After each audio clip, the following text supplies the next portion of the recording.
Hello friends, welcome to my channel my unique academy. Friends, मैंने आपको पढ़ाना शुरू किया था प्राइड एंड प्रेजुडिस, जो कि उपन्यास है, नॉवेल है जेन ऑस्टिन का। तो एक वीडियो मैंने इस पर बनाया था और उसमें मैंने बस आपसे यही पूछा था कि आपको कैसे पढ़ना है, अपना सुझाव दीजिए कमेंट बॉक्स में। तो कई लोगों ने अपना सुझाव दिया। कई छात्रों ने कहा कि इसको पहले आप लॉन्ग में पढ़ा दीजिए, कईयों ने कहा पहले समरी पढ़ा दीजिए। तो देखिए, मेरा पढ़ाने का तरीका आप सभी लोग जानते हैं। मैंने तो बस आपसे पूछा था, बल्कि पढ़ाऊंगा तो अपने ही तरीके से। तो देखिए, पहले मैं समरी पढ़ाता हूँ, शॉर्ट समरी। समरी भी दो प्रकार की मैं पढ़ाता हूँ, आपको पता होनी चाहिए। एक शॉर्ट समरी, यानी एक ही वीडियो में पूरा का पूरा आपका चैप्टर कंप्लीट, चाहे जितना बड़ा नॉवेल है, प्ले है, ड्रामा, कुछ भी है, एक ही चैप्टर में, वो उसे कहते हैं शॉर्ट समरी। एक होती है लॉन्ग समरी, यानी कि 3-4 पार्ट में मैं पूरी समरी बताता हूँ। और एक होता है डिटेल स्टडी, हर एक चैप्टर, हर एक एक्ट जो भी है।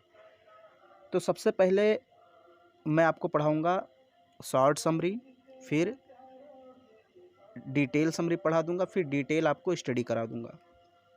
फिर उसके बाद जो क्वेश्चंस आंसर हैं, एक्सप्लेनेशन, जो भी कुछ बचता है उससे संबंधित, वो सब मैं करा दूँगा। लेकिन सबसे पहले ज़रूरी है, जब प्राइड एंड प्रेजुडिस हम पढ़ें तो उसके पहले ये जानना ज़रूरी कि इसमें कैरेक्टर्स कौन कौन से हैं, पात्र, चरित्र।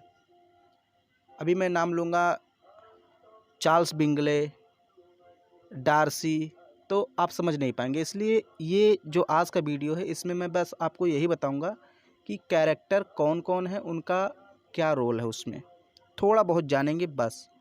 तो इस वीडियो को ध्यान से देखना, ध्यान से पढ़ना। थोड़ी सी ये वीडियो लंबी हो सकती है क्योंकि कैरेक्टर्स इसमें कुछ ज़्यादा हैं। इसमें कैरेक्टर्स भले ही थोड़ा ज़्यादा है, लेकिन ये उपन्यास बहुत छोटा सा है। तो चलिए अब हम लोग शुरुआत करते हैं। देखिए, सबसे पहले ज़रूरी है प्राइड एंड प्रेजुडिस का मतलब समझिए, क्योंकि जब हम इसको पढ़ेंगे तो आपको कई जगह देखने को मिलेगा प्राइड एंड प्रेजुडिस। तो देखिए, प्राइड का मतलब सभी लोग जानते हैं, घमंड। देखिए, प्राइड का मतलब गर्व भी होता है, लेकिन गर्व दूसरे सेंस में आता है, घमंड दूसरे सेंस में। तो यहाँ बेसिकली हम प्राइड का मतलब क्या कहेंगे, घमंड।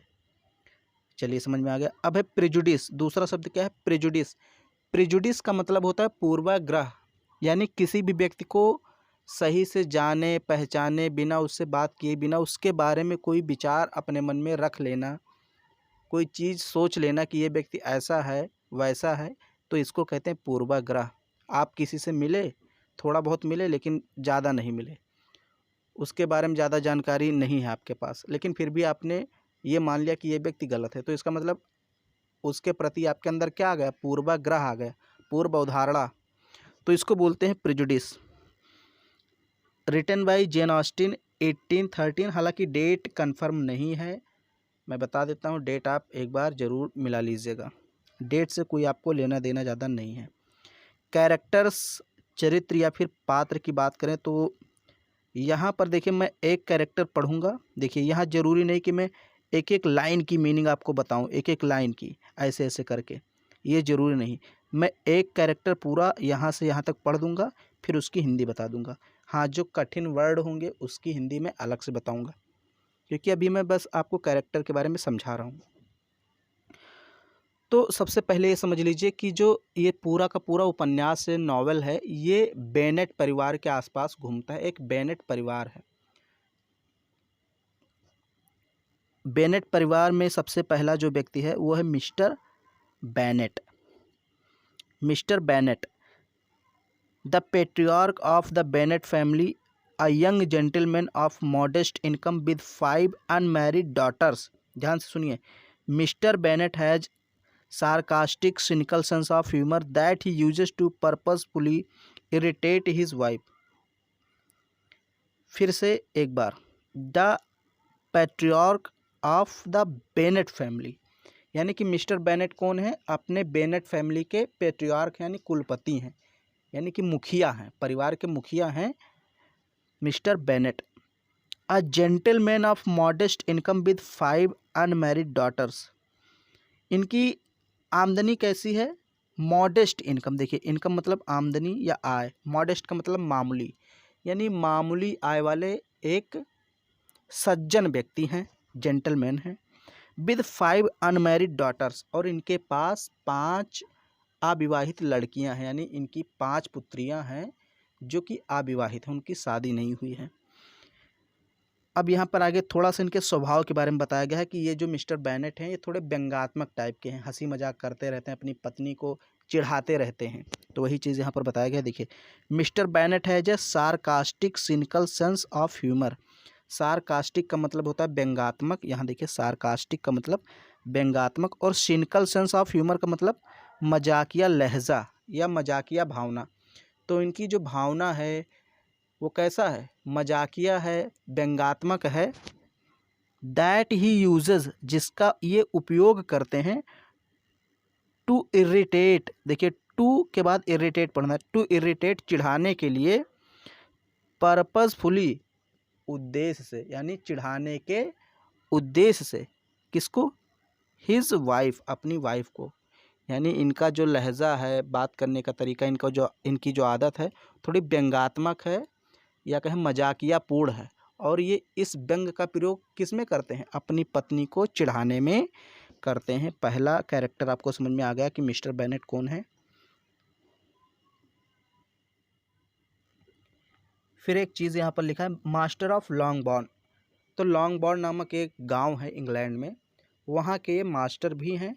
बस अब फिर इनकी पत्नी है, तो बेनेट परिवार के जो मुखिया कौन है, मिस्टर बेनेट, मैंने आपको बता दिया। अब इनकी पत्नी है मिसिस बेनेट, इनकी पत्नी है। ये थोड़ी कैसी है मैं पहले बता देता हूँ, फुलिश टाइप की महिला है, मूर्ख है, और थोड़ी शोरगुल ज़्यादा करती है, बकवास करती रहती है, आप एक प्रकार से कह सकते हैं।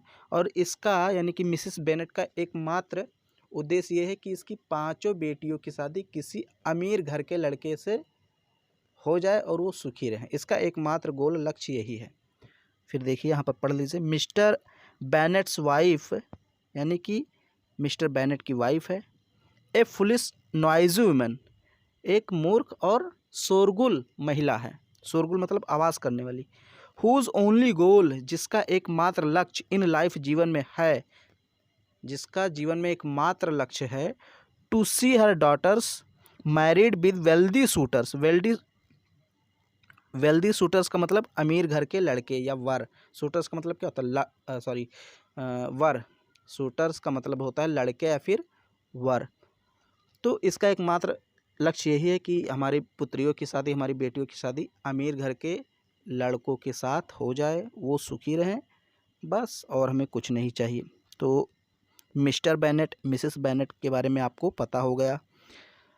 अब इनकी जो 5 पुत्रियां हैं उनको मैं बाद में बताऊंगा, उनका नाम मैंने बाद में लिख रखा है, तो उनको हम बाद में देख लेंगे। पहले कुछ और मेन कैरेक्टर्स हैं, इनके बारे में देख लेते हैं। फिट्ज़विलियम डार्सी, एक प्रकार से आप मान लीजिए कि इस उपन्यास का, ये जो मैं आपको पढ़ाने जा रहा हूँ, इसका हीरो है, नायक है डार्सी। और ये कैसा है, थोड़ा सा अमीर घर का। अब पहले मैं पढ़ देता हूँ, फिर आपको समझाता हूँ इसके बारे में। A wealthy gentleman, the master of Pemberley, and the nephew of Lady Catherine de Bourgh. Though Darcy is intelligent and honest, his excess of pride causes him to look down on his social inferiors. अब जो Fitzwilliam Darcy है ये अमीर घर का है, थोड़ा उच्च वर्ग या आप कह सकते हैं अभिजात वर्ग, अमीर धनी वर्ग है आप कह सकते हैं। पेम्बरले का मास्टर है, क्या है, पेम्बरले नामक एक गांव है, आप कह सकते हैं एक क्षेत्र का नाम है, स्थान का नाम है, तो वहाँ का ये मास्टर है। वेल्दी जेंटलमैन मतलब धनी व्यक्ति है। And the nephew of lady Catherine de Bourg, और लेडी कैथरीन डी बॉर्ग का भतीजा है। ये एक महिला का नाम है, इसके बारे में अभी मैं बताऊंगा। लेडी कैथरीन डी बॉर्ग इसकी डार्सी की चाची हैं, तो ये इसकी चाची हुई और उसका भतीजा हुआ। दो डार्सी इज इंटेलिजेंट, डार्सी जो है बुद्धिमान है हालांकि, एंड ऑनेस्ट और ईमानदार भी है, यानी बुद्धिमान और ईमानदार दोनों है, लेकिन हिज एक्सेस ऑफ प्राइड, इसके जो घमंड की अधिकता है, कॉजेज वो कारण बनती है, हिम जिस कारण से, to look down on his social influence ये सामाजिक हीनों को थोड़ा नीचा दिखाता है। समझ लीजिए, मतलब ये जो प्राइड एंड प्रेजुडिस में प्राइड शब्द आया है बेसिकली किसके लिए आया है? डार्सी के लिए आया है। डार्सी इंटेलिजेंट है, बुद्धिमान है, लेकिन ये थोड़ा घमंडी टाइप का है, चूँकि अमीर है और भाई अमीर पर ही घमंड सूट करता है, गरीब तो घमंड कर ही नहीं सकता। तो थोड़ा घमंडी टाइप का है। जब ये सामाजिक हीन लोगों को देखता है, थोड़े से कमज़ोर वर्ग को देखता है, तो उनको एक नीच दृष्टि से देखता है। ओके, तो इसके बारे में इतना आप जान लीजिए, बाकी आगे हम लोग जानेंगे। तो डार्सी के बारे में पता चल गया, हीरो है और ईमानदार है, बुद्धिमान है, अमीर है, लेकिन थोड़ा घमंडी टाइप का है। अब इसी का एक दोस्त है चार्ल्स बिंगले, ये फिट्स विलियम डार्सी का दोस्त है, इसी का दोस्त है। ओके, तो ये भी पहले हम पढ़ लेते हैं, फिर इसके बारे में बताते हैं आपको। A handsome amiable wealthy young gentleman अनुआवा, देखिए ये थोड़ा सा वर्ड मैं बोल नहीं पाता हूँ, क्या लिखा है, नुआऊ पता नहीं क्या लिखा है, रीच, बस इसका मतलब जानते हैं, नावा, I don't know how to speak it, इसको कैसे बोलना है मुझे नहीं पता, आप बोल लीजिएगा। A handsome amiable wealthy young gentleman from the north of England, यानी कि उत्तरी इंग्लैंड का रहने वाला है चार्ल्स बिंगले, और कैसा है, हैंडसम है यानी खूबसूरत है, एमाइबल मतलब मित्रवत है यानी कि जिससे भी मिलता है मित्र की तरीके से व्यवहार करता है, वेल्दी यंग जेंटलमैन और एक धनी सज्जन पुरुष है। जैसे डार्सी धनी सज्जन पुरुष है वैसे ये भी है। और ये जो वर्ड लिखा है जिसको मैं पढ़ नहीं पा रहा हूँ, बोल नहीं पा रहा हूँ, इसका मतलब होता है जो हाल ही में अमीर हुआ हो, हाल ही में जो धनी बन गया हो, उसको बोलते हैं ये, इसको आप पढ़िए। ओके, मतलब बता दिया, बाकी मैं उसको थोड़ा सा प्रोनाउंसिएट नहीं कर पा रहा हूँ, आपको भी शायद प्रॉब्लम हो। He is contrasted with mister Darcy, और ये जो चार्ल्स बिंगले कंट्रास्ट का मतलब विपरीत, यानी इसकी क्वालिटी थोड़ी सी विपरीत है डार्सी से, इसकी आदत जो है विपरीत है। For having more generally pleasant manners, इनका जो मैनर है यानी चार्ल्स बिंगले का जो मैनर है वो बहुत ज़्यादा प्लीजेंट है, जबकि मैंने आपको बताया था डार्सी का मैनर कैसा है, घमंड टाइप का, इसका घमंड टाइप का नहीं है। आल्दो हालांकि ही इज़ रिलायंट, ये निर्भर है on his more experienced friend, अपने अधिक अनुभवी दोस्त पर, फॉर एडवाइस, सलाह के लिए। देखिए ये जो चार्ल्स बिंगले है ये अच्छे स्वभाव का है, अच्छे मैनर्स का है, लेकिन ये अपने अधिक अनुभवी दोस्त पर निर्भर है। इससे अधिक अनुभवी कौन है, डार्सी, तो ये डार्सी पर निर्भर है, उसी से सलाह वगैरह लेता है। तो ये चार्ल्स बिंगले भी आपके समझ में आ गया कि कौन है। एक प्रकार से आप इसको सेकंड हीरो कह सकते हैं, पहला तो मैंने डार्सी बताया जो सबसे मुख्य हीरो है। फिर पांचवा कैरेक्टर देखिए मिस्टर कॉलिंस, तो इसके बारे में बता देता हूँ, लेकिन पहले आपको थोड़ा सा पढ़ा देता हूँ। Pompous generally idiotic clergyman who stands to inherit Mr Bennet's property, he is the worst combination of snobbish and obsequious. तो ये जो है मिस्टर कॉलिंस कौन है, देखिए आपको मैंने बताया था शुरुआत में कि जो मिस्टर बैनेट्स हैं और मिसेस बैनेट, उनकी 5 पुत्रियां हैं, कोई पुत्र नहीं है, 5 पुत्रियां हैं, उनकी शादी नहीं हुई थी। तो इंग्लैंड में ये नियम है कि भाई अगर आपके पास पुत्र नहीं है तो आपका कोई रिश्तेदार आपकी संपत्ति का उत्तराधिकारी हो सकता है, क्योंकि पिता की जो संपत्ति होती है उसका उत्तराधिकारी पुत्र होता है। लेकिन जब मिसेस बैनेट और मिस्टर बैनेट के पास 5 पुत्रियां हैं, कोई पुत्र नहीं है, तो उनकी संपत्ति का मालिक कौन हो जाएगा, लड़कियों की तो शादी हो जाएगी, तो उनकी संपत्ति का मालिक हो जाएगा उनका रिश्तेदार, और उनका दूर का रिश्तेदार कौन है, मिस्टर कॉलिंस ही है। ये बैनेट परिवार का रिश्तेदार है, क्या लगता है आई डोंट नो, बट रिश्तेदार है। कैसा है, पॉम्पस है, थोड़ा सा एक तड़क भड़क वाला आदमी है, जैसे भौकाल से रहता है, शानदार तरीके से रहता है, पॉम्पस टाइप का है, गर्व से रहता है, आप कह सकते हैं। जनरली इडियटिक क्लर्जीमैन एक मूर्ख क्लर्जीमैन की तरह है। क्लर्जीमैन मतलब चर्च में काम करता है, पादरी का, थोड़ा सा मूर्ख टाइप का है। हु स्टैंड्स जो खड़ा होता है, टू इनहेरिट मतलब अधिकार में लेने के लिए, मिस्टर बैनेट्स प्रॉपर्टी, मिस्टर बैनेट की प्रॉपर्टी। अब प्रॉपर्टी लेने के अधिकार के लिए खड़ा है, इसका मतलब ये है कि वो मिस्टर बैनेट की प्रॉपर्टी को लेना चाहता है। ही इज़ द वर्स्ट कॉम्बिनेशन, ये बहुत ही गंदा मिश्रण है। कौन? Mister Collins. मिस्टर कॉलिंस बहुत ही गंदा मिश्रण है ऑफ स्नॉबिस एंड ऑब्सिक्यूअस। स्नॉबिस का मतलब होता है, आप कह सकते हैं, घमंडी, और ऑब्सिक्यूअस का मतलब होता है चापलूसी। यानी इसके अंदर घमंड कूट कूट कर भरा है, चापलूसी कूट कूट कर भरा है। यानी चापलूस भी है, घमंडी भी है, मूर्ख भी, आप सब कुछ कह सकते हैं। तो मिस्टर कॉलिंस, आई होप आपको समझ में आ गया होगा। अब ये जो है मिस्टर एंड मिसिस गार्डनर, इनके बारे में जान लीजिए।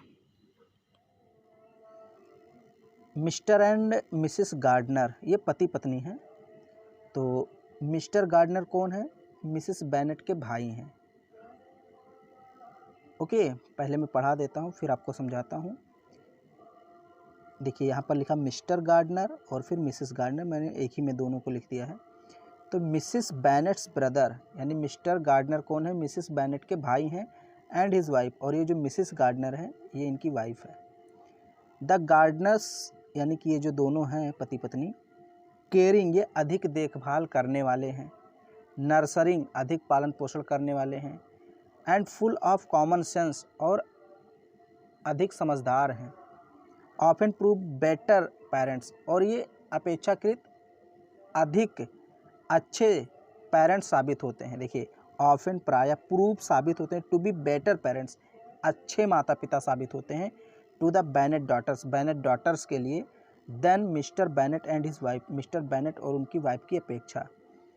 यानी देखिए, जो मिस्टर बैनेट और इनकी वाइफ की 5 पुत्रियां हैं, इनको ये दोनों बहुत ज़्यादा प्यार करते हैं, यानी कि उतना ज़्यादा केयर करते हैं, पालन पोषण उतनी अच्छे से करते हैं जितना कि ये अपने पुत्रियों की स्वयं नहीं करते हैं। बैनेट, मिसेस बैनेट और मिस्टर बैनेट स्वयं उतना अच्छा केयर नहीं करते हैं जितना कि इनके मामी मामा करते हैं। ये मामी मामा ही हुए रिश्ते में, आप जोड़ लीजिए। तो फिर है 7वां जो है जॉर्जियाना डार्सी। तो डार्सी मैंने आपको बताया था, फिट्स विलियम डार्सी, उन्हीं की ये बहन है, और ये चार्ल्स बिंगले से एक प्रकार से थोड़ी सी, आप कह सकते हैं, प्यार करती है। डार्सी की सिस्टर है। शी इज़ इमेंसली प्रेटी, बहुत ज़्यादा खूबसूरत है। एज जस्ट साई, और जितनी ज़्यादा खूबसूरत है उतनी ज़्यादा शर्मीली है। She has great skill eight playing at the piano fort, यानी कि ये पियानो को बजाने में माहिर है। इसको शौक़ है पियानो बजाने का। पियानो फोर्ट का मतलब एक प्रकार का पियानो होता है। पियानो आप जानते हैं, ऐसे ऐसे बटनें होती हैं, आपने देखा होगा। तो उसको ये बजाने की शौकीन है, और माहिर भी अच्छी तरीके से बजा लेती है। फिर लेडी कैथरीन डी बॉर्ग, मैंने बताया था कि ये आंट है डार्सी की। डार्सी इसके कौन है? भतीजे हैं। ए रिच बॉसी नोबलमैन, कैसी है? रिच है, बॉसी नोबलमैन है, यानी कि एक अमीर घर की है, रिच है, बॉसी मतलब रौब जमाने वाली औरत है। Mister Collins patron and Darcy's aunt, mister Collins की संरक्षक है और डार्सी की आंट है, यानी चाची है। लेडी कैथरीन इपिटोमाइज क्लास स्नॉबरी, ये लेडी कैथरीन इपिटोमाइज का मतलब होता है प्रतीक होना, ये प्रतीक है क्लास स्नॉबरी का मतलब वर्ग दंभ का, वर्ग दंभ, या जिसको आप वर्ग विभेद भी कह सकते हैं, यानी ये वर्ग विभेद में विश्वास रखती है, ऊंच नीच जिसे आप कह सकते हैं हमारी भाषा में। क्लास मतलब वर्ग, स्नॉबरी का मतलब होता है घमंड, यानी इसको अपने वर्ग पर घमंड था कि हम उच्च वर्ग के हैं और जो हैं वो निम्न वर्ग के हैं, तो इस पर ये विश्वास करती थी, इसलिए इसको क्लास स्नॉबरी का प्रतीक कहा गया है। स्पेशली विशेषकर इन हर अटेम्प्ट्स, ये अपना प्रयास करती है टू ऑर्डर अवे का मतलब दूर करने के लिए, द मिडिल क्लास एलिजाबेथ, मध्यम वर्गीय एलिजाबेथ को from her well bred nephew, अपने अच्छे खासे नेफ्यू से, यानी अपने, देखिए वेल ब्रेड का मतलब यहाँ पर होता है अच्छी नस्ल। तो अब कोई घोड़ा तो है नहीं जो अच्छी नस्ल बोलेंगे, वेल ब्रेड का मतलब जो उच्च वर्ग का है, नेफ्यू का मतलब भतीजा। तो कैथरीन डिबोर का भतीजा कौन था? डार्सी। तो डार्सी जो उच्च वर्ग का था उससे एलिजाबेथ को दूर रखना चाहती थी। कौन? Lady Catherine de Bourgh. ये चाहती थी कि हमारे भतीजे से लेडी, ये जो एलिजाबेथ है, ये दूर रहे, क्योंकि एलिजाबेथ थी मिडिल क्लास, मध्यम वर्गीय परिवार से संबंधित थी, और जो इसका भतीजा डार्सी था वो वेल ब्रेड यानी उच्च वर्ग से संबंधित था, इसलिए वो नहीं चाहती थी कि इनकी दोनों की शादी हो। तो इतना जानिए, बाकी हम सारी चीज़ें पढ़ेंगे। फिर आ गया मिस बिंगले। तो चार्ल्स बिंगले मैंने बताया था, उसी की बहन थी miss Bingley. Bingley's snobbish sister, Bingley की भद्दी बहन थी। स्नॉबिश का मतलब भद्दी, मूर्ख, घमंडी, कुछ भी कहिए। ये बिंगले की घमंडी बहन थी। Miss Bingley bears inordinate disdain. Inordinate का मतलब होता है यहाँ पर, आप कह सकते हैं बहुत ज़्यादा। डिसडेन का मतलब तिरस्कार, और बियर्स का मतलब यहाँ पर करती थी। बियर्स का मतलब सहना होता है, लेकिन यहाँ पर है बियर्स का मतलब करना। तो मिस बिंगले करती थी बहुत ज़्यादा तिरस्कार for Elizabeth middle class background, Elizabeth के मध्यम वर्गीय पृष्ठभूमि की। यानी कि ये भी जैसे lady Catherine de Bourg Elizabeth की बुराई करते थे कि ये मध्यम वर्गीय परिवार से है, मैं अपने भतीजे की शादी नहीं कराऊंगा, ऐसे ही मिस बिंगले भी एलिजाबेथ को बहुत हीन दृष्टि से देखती थी, कहती थी कि तुम तो मिडिल क्लास फैमिली की हो। तो बहुत ज़्यादा इसका तिरस्कार, इससे नफरत करती थी। अब ये जो मिस बिंगले है, ध्यान से समझिए, ये डार्सी से प्यार करती है, ये डार्सी को चाहती है। समझिए, डार्सी की बहन चार्ल्स बिंगलो को चाहती है, और चार्ल्स बिंगले की बहन डार्सी को चाहती है, ये समझ लीजिए। Her vain attempts to garner Darcy's attention causes Darcy to admire Elizabeth's self possessed character even more. Darcy को आकर्षित करने के इसके व्यर्थ प्रयास के कारण ही डार्सी एलिजाबेथ के स्वयंभू चरित्र को और ज़्यादा सराहने लगा। मतलब ये जो मिस बिंगले थी, ये मिस बिंगले जो थी, ये डार्सी को बहुत ज़्यादा देखा करती थी ध्यान से, क्योंकि ये चाहती थी डार्सी को। तो जब डार्सी को ये देखती थी तो डार्सी इससे थोड़ा सा जलता था, क्योंकि डार्सी किससे प्यार करता था? एलिजाबेथ से। तो यही कारण है कि डार्सी और ज़्यादा एलिजाबेथ की तरफ जाने लगा, क्योंकि भाई एलिजाबेथ किसी की तरफ देखती नहीं थी, अपना काम से काम रहती थी, और ये मिस बिंगले हमेशा घूरा करती थी डार्सी को। तो मिस बिंगले को डार्सी ने नकार दिया, कहा मुझे तुम जैसी लड़की नहीं चाहिए जो घूरा करे किसी को, मुझे तो एलिजाबेथ चाहिए। तो एक कारण यही था कि जो है कि एलिजाबेथ की तरफ डार्सी और ज़्यादा झुका। वही लिखा है, her vain attempts, her vain मतलब मिस बिंगले का व्यर्थ प्रयास, टू गार्नर खींचने की, डार्सीज अटेंशन, डार्सी के अटेंशन यानी ध्यान को, कॉजेस कारण बनता है कि Darcy to admire, Darcy admire करने लगता है Elizabeth self possessed character, Elizabeth के स्वयंभू चरित्र की, इवन मोर और ज़्यादा। बस इतना अभी जान लीजिए, ज़्यादा मैं यहाँ पर नहीं बताऊँगा। अब एक यहाँ पर कैरेक्टर आता है, बहुत ही खास कैरेक्टर है, जॉर्ज विकहम। जॉर्ज विकहम कौन था तो इसके बारे में बता दूं। यहाँ देखिए, पढ़ने की ज़्यादा ज़रूरत है नहीं। जॉर्ज विकहम एक मिलिट्री ऑफिसर है, और भाग्यवश ये मिलिट्री ऑफिसर बना है, अमीर बन गया है। तो शुरुआत में एलिजाबेथ इसकी तरफ आकर्षित हो जाती है। क्यों? क्योंकि ये देखने में जॉर्ज विकहम जो है थोड़ा अट्रैक्टिव लगता है, खूबसूरत लगता है, हैंडसम लगता है, इसलिए एलिजाबेथ शुरुआत में इसकी तरफ आकर्षित हो जाती है।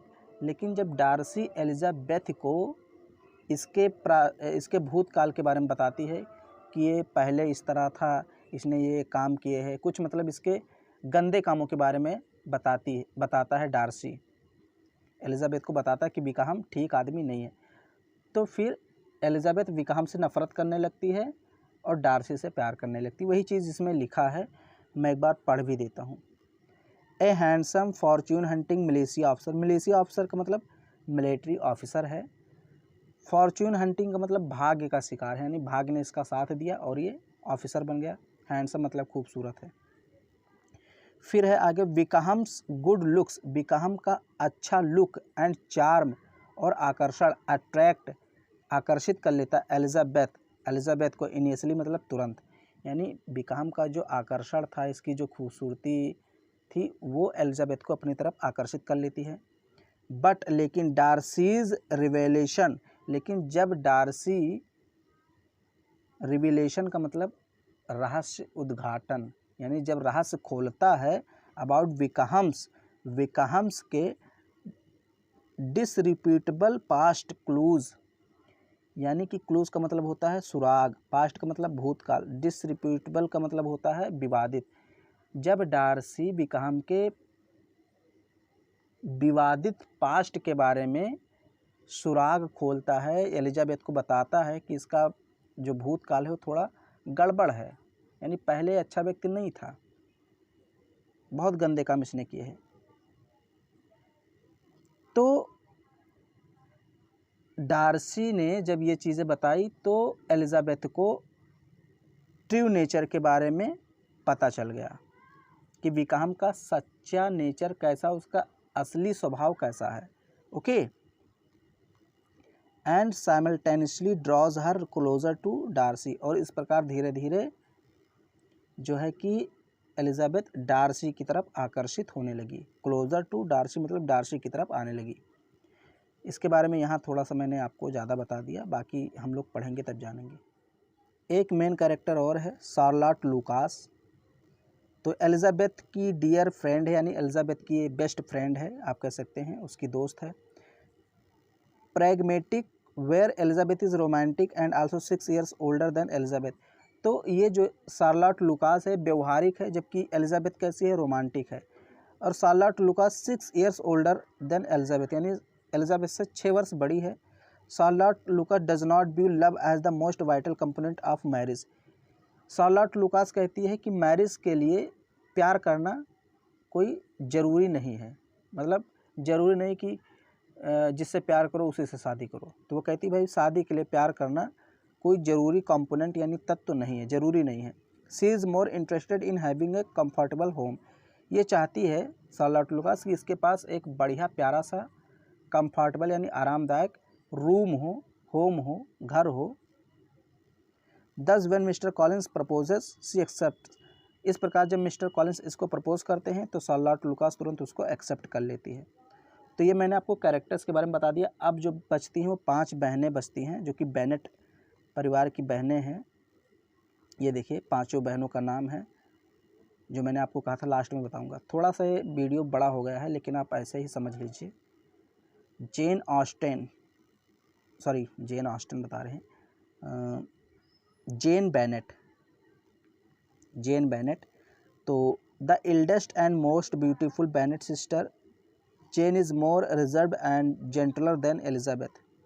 तो ये जो है जेन बेनेट, ये सबसे बड़ी बहन है, सबसे खूबसूरत है और एलिजाबेथ से अधिक जेंटलर है, मतलब अधिक खूबसूरत है, अधिक ज़्यादा अपना रिजर्व रखती है। रिजर्व का मतलब अपनी देखभाल ज़्यादा करे। जैसे एक लड़की होती है भाई, अपने चेहरे पर ज़्यादा फोकस नहीं करती, जैसे कपड़े मिले पहन ली। जैसे एलिजाबेथ जो है ये जैसे कपड़े मिले वैसे पहन ली, ज़्यादा मेकअप वेकअप नहीं करती है। लेकिन जो जेन बेनेट है ये बहुत ज़्यादा मेकअप वेकअप करती है, इसलिए इसको रिजर्व कहा गया, मतलब अपनी देखभाल ज़्यादा करती है। फिर है एलिजाबेथ बेनेट। तो मैंने आपको बताया कि ये उतनी ज़्यादा फैशनेबल नहीं है, खूबसूरत है लेकिन फैशन नहीं रखती उतना। नॉवेल्स प्रोटैगनिस्ट, यानी कि ये नॉवेल की हीरोइन है, आप इसको हीरोइन बोल सकते हैं। इस नॉवेल की हीरो मैंने बताया था Darcy. The second daughter of mister Bennet, mister Bennet की सेकेंड डॉटर है, दूसरी पुत्री। पहली मैंने आपको बताया सबसे बड़ी जेन बेनेट है सबसे बड़ी, उसके बाद एलिजाबेथ का नंबर आता है। Elizabeth is the most intelligent and sensible of 5 sisters. ये सबसे ज़्यादा इंटेलिजेंट है और सबसे ज़्यादा समझदार है पांचों बहनों में। सुंदर तो सबसे ज़्यादा जेन है, लेकिन सबसे ज़्यादा समझदार और इंटेलिजेंट कौन है, बुद्धिमान कौन है, तो एलिजाबेथ बेनेट है। She is well read, quick witted, यानी कि वेल रेड मतलब अच्छी पढ़ी लिखी है, क्विक विटेड मतलब तीव्र बुद्धि की है, यानी कि इसका जो दिमाग है बहुत तेज चलता है। विद टंग, और एक ऐसी जीभ के साथ है, दैट जो अकेजनली प्रूव्स, कभी कभी साबित होता है, टू शार्प बहुत तेज, फॉर हर ओन गुड, इसकी खुद की भलाई के लिए। यानी इसके पास एक ऐसी जीभ है जो कभी कभी इसकी भलाई के लिए बहुत तेज साबित होता है। इसका कहने का मतलब इस लाइन का ये है कि इसकी बोली जो है, इसकी बोली बानी जिसे हम कहते हैं, बहुत ही प्यारी है, दूसरों को आकर्षित कर लेती है। Her realization of Darcy's essential goodness eventually triumphs over his initial prejudice against him. तो जब डार्सी के बारे में इसको रियलाइज़ होता है, इसको एहसास होता है कि डार्सी एक अच्छा व्यक्ति है, तो जो पूर्वाग्रह ये बनाए रहती है डार्सी के बारे में, वो समाप्त हो जाता है। वही चीज़ यहाँ पर लिखा है, हिज रियलाइजेशन, इसका एहसास, of Darcy's essential goodness, Darcy के आवश्यक अच्छाई के बारे में, एवेंचुअली अंततः ट्रायम्फ्स, विजय पा लेता है, ओवर हर इनिशियल प्रेजुडिस, इसके प्रारंभिक पूर्वाग्रह पर, अगेंस्ट हिम, उसके खिलाफ, यानी डार्सी के खिलाफ जो पहले इसने पूर्वाग्रह बना रखा था कि डार्सी अच्छा नहीं है, घमंडी है, ये सब है, वो सब है, फिर जब डार्सी के बारे में इसको हकीकत में पता चलता है तो इसका एहसास जो है वो पूर्वाग्रह पर विजय प्राप्त कर लेता है, यानी पूर्वाग्रह इसके मन से निकल जाता है और ये डार्सी से प्यार करने लगती है। तो एलिजाबेथ बेनेट की बात हो गई। अब यहाँ है मैरी बेनेट। ये middle sister and bookish and pedantic, यानी कि ये बुक में हमेशा बुक वगैरह ज़्यादा पढ़ती है, और तीसरी सिस्टर है, तीसरे नंबर की, मिडिल मतलब तीसरे नंबर की है, ज़्यादा इसके बारे में वर्णन नहीं मिलता है। कैथरीन बेनेट जो है, इसके बारे में भी ज़्यादा वर्णन नहीं मिलती। फोर्थ बेनेट सिस्टर है, like Lydia, she is girlishly enthralled with the soldiers, यानी सोल्जर्स जो सिपाही हैं उस पर इनका ज़्यादा ध्यान रहता है।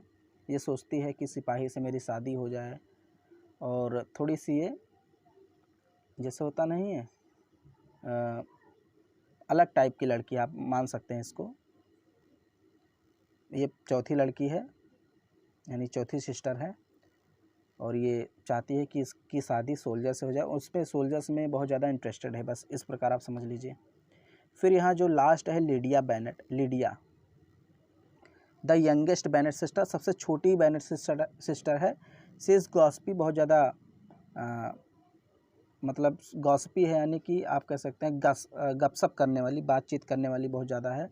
इमेच्योर है, मेच्योरिटी इसके अंदर नहीं। सेल्फ इन्वॉल्व, हमेशा अपने आप में खोई रहती है। अनलाइक एलिजाबेथ, एलिजाबेथ से हटकर Lydia flings herself headlong into romance and ends up running off with Wickham. तो जैसे एलिजाबेथ ने भी विकहम को पहले मतलब थोड़ा सा पसंद किया था, लेकिन जब डार्सी ने विकहम के बारे में बताया तो वो हट गई, उससे नाराज़ हो गई, या उससे गुस्सा हो गई, और उससे नफ़रत करने लगी विकहम से। लेकिन विकहम ने एलिजाबेथ को तो छोड़ दिया, लेकिन विकहम अब सबसे छोटी बहन लिड्डी को फंसा लेता है, और लिड्डी जो है, ये लिडिया लिखा है, लिडिया जो है ये अपने आप को विकहम के प्यार में झोंक देती है और उसके साथ भाग जाती है। तो ये मैंने आपको बता दिया लीडिया बेनेट, इतना ही जानिए, इनका सबका ज़्यादा वर्णन नहीं है। ये जो मैरी हैं, कैथरीन बेनेट, लीडिया बेनेट, इनका ज़्यादा वर्णन नहीं, थोड़ा थोड़ा वर्णन है। तो लीडिया बेनेट बेसिकली ये है कि भाई ये थोड़ी सी गॉसिपी है, गपशप करने वाली, इमेच्योर है, और ये अंत में क्या होता है कि ये विकहम के प्यार के जाल में फंस जाती है, अपने आप को झोंक देती है और विकहम के साथ भाग जाती है।